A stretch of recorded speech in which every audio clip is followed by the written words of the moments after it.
Abay, nag-miss to lang ang may sumbahan dito sa aming samjihan kagabi. Dinumog kasi kami ng napakaraming tao at talaga namang nagsabay-sabay silang maghalukay ubi. Itag mo na ang mga barkada mo dahil mamimigay kami ng libreng samji sa inyo, naksyuta. For today's ganap nga, maaga ako nagising para maglinis pero si Bebo nga ay maaga ding umalis dahil siya nga ay magpupunta sa samjihan namin. At isa nga lang ako sa bahay at ang tangi ko lang kasama, ito nga si Sasa na ubod ng kulit. Bago nga namin siyang alaga at talaga naman sobrang kulit kung ano-anong kinakatikot, malapit ko na siyang iligaw, anak syuta. Pero kapag mag-isa ako sa bahay, iyan na nga ang pagkakataon para malinis ko nga itong buong bahay. Sobrang hirap kasi maglinis ng bahay, lalo na kapag andyan si Bebo dahil lagi nga nakahilata. Naayos ko na nga rin yung mga pinamili naming konting grocery nung nakaraan sa OSAVE, gaya nga nitong mga dilata. Nang araw din kami nag-stay sa Bugay Farm at ngayon na lang ulit ako nakapunta dito sa Pulilan at napakarami nga natambak na mga gamit. Gaya nga nitong mga parcel na ngayon ko lang din bubuksan at ilang araw na rin nasa labas namin. Sabi nga nila, kapag ka doon nasa bahay, makakatipid tayo kaysa lumalabas, pero mukhang hindi naman totoo.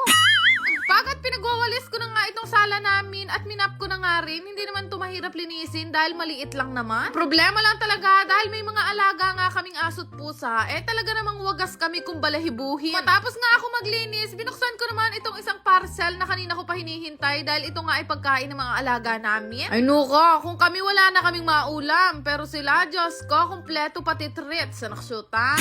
Inuka, kakatapos ko lang rugo maglinis. Kapagal ko pa mo, maya-maya nagsidatingan na si Angeline, Angelo, Ditchin. Diyan din si H2, si Kabangnas at si Apple. Ay, rugo. Hindi man lang rugo nagkaroon ng pagkakataon na maging malinis ang bahay namin kahit 30 minutes lang, anak syuta. Alang, ganun talaga ang buhay. Wala na tayong magagawa dahil maliit nga lang itong bahay namin. Di bale, sa susunod na taon, magsasawa silang magkalat dahil meron na kaming bahay na may second floor, loko. I-manifest natin yan sa ngayon. Magtimpla muna tayo ng pagkain ng alaga at magdampot ng takla, anak syuta.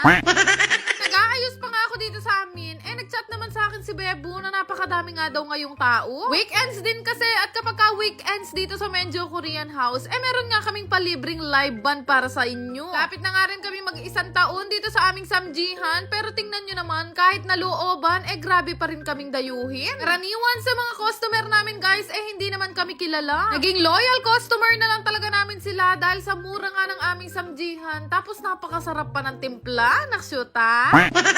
Halagang 269, pwedeng nyo nang maranasan ang aming unlimited samji, unlimited chicken wings, unlimited drinks, unlimited rice, at unlimited side dish. Pito yan. Higit sa lahat, pwede kayong makizumba sa amin every weekends, anak syuta. Nga din yan sa pinupuntahan dito sa aming samjihan dahil sobrang saya talaga. Bukod kasi sa mag-e-enjoy na nga kayo habang kumakain ng samji, mag-e-enjoy pa rin kayo dahil sa mga aming live performers. Yun na lang ulit kami nakapaglagay ng alfresco. Gawa nga na nag-uulan at talaga naman binaha kami sa labas. Mula nga kaninang alas 9 ng umaga, halos palibot-libot na nga si Bebo sa mga business namin, lalo na dito sa samjihan. Di lang ako masyado nakakapag-update sa inyo, pero ganyan palagi ang lagay nitong samjihan namin. At sa mga nagtatanong naman kung hanggang anong oras kami bukas, hanggang 11 PM po kami open, pero syempre, ang cut-off po namin ay 9:30 PM. Nakakatuwa lang na kahit hindi kami kilala ng mga customer namin, nagpe-feedback talaga sila sa page namin at sinasabing napakasarap nga ng samjihan namin. Amin dalawa kasi ni Bebo, siya nga ang madalas dito sa samjihan at ako naman nag-aasikaso ng kung ano-anong mga bagay. Lungan lang din talaga kami sa buhay,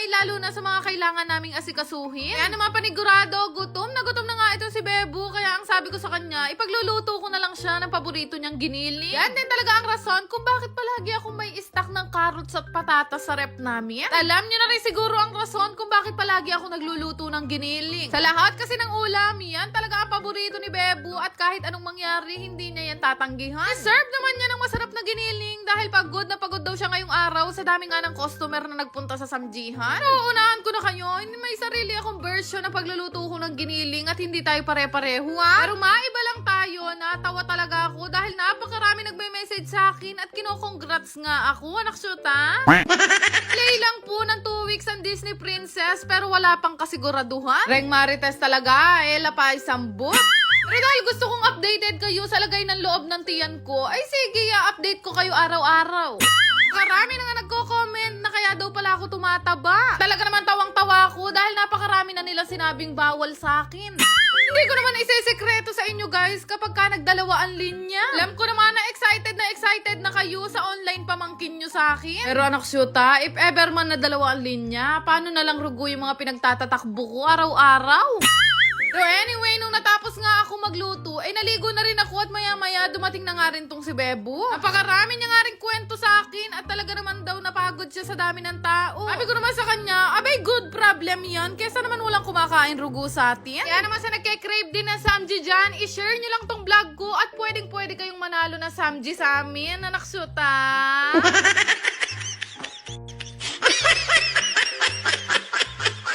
Yan lang naman, salamat! 5,575! Galing! Gusto ko lang i-share sa inyo guys itong Amber Game. Kung gusto nyo laruin guys, yung link ay ilalagay ko na lang sa comment section kung saan kayo magre-register. Alala lang, ito ay para sa mga nakakatanda at mahigpit na ipinagbabawal sa mga bata. Kaya sa mga madaling laro dito na nilalaro ko, ay ito nga Super Ace. Pinipindot-pindot ko lang siya guys ng ganyan, tapos hindi ko na namamalaya na nananalo na pala ako ng malaki. Siyempre, ito ay libangan ko lamang at nilalaro ko lang kapag kami extra ko. Choice nyo yan guys kung magkano yung ibebet nyo at kung lalaruin nyo to, basta bet responsibly. Yan lang naman, salamat!